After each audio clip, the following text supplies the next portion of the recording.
Hi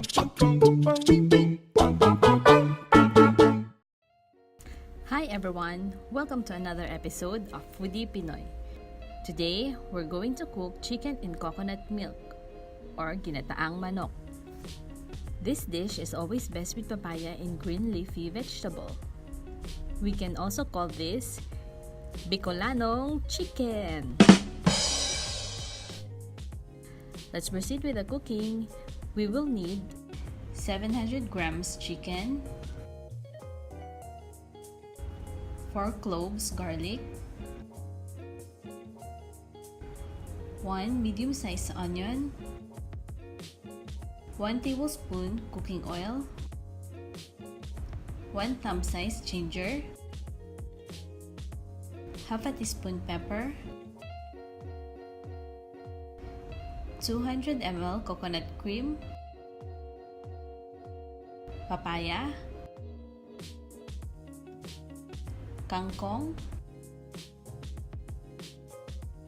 1.5 teaspoon salt, 1 piece red chili,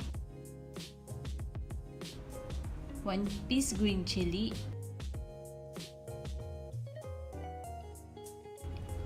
and 1 tablespoon vinegar.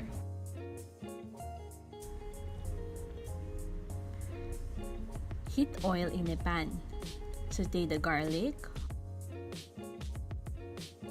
onion, and ginger. Add the chicken. Cover and cook in medium heat.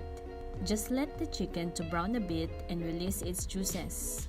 Add around 200 ml of water and let it boil. Then add the papaya.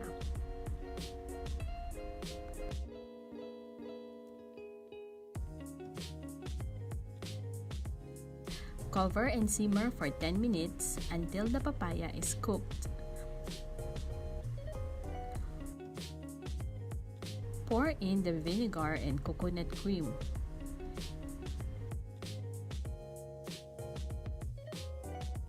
Season with salt and pepper.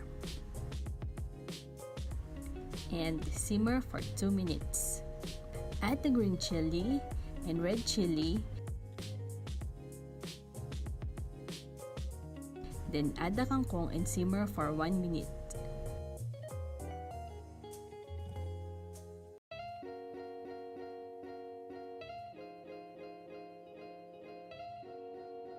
Here's our Ginataang Manok.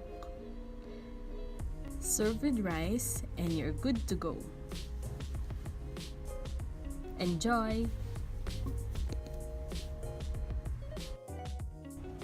Hi guys! Did you like this recipe? Let us know in the comment section below.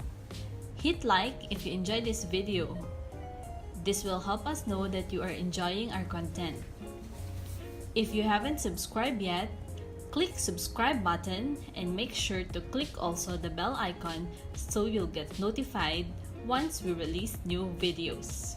Until next time, this is Foodie Pinoy saying goodbye and it's a wrap!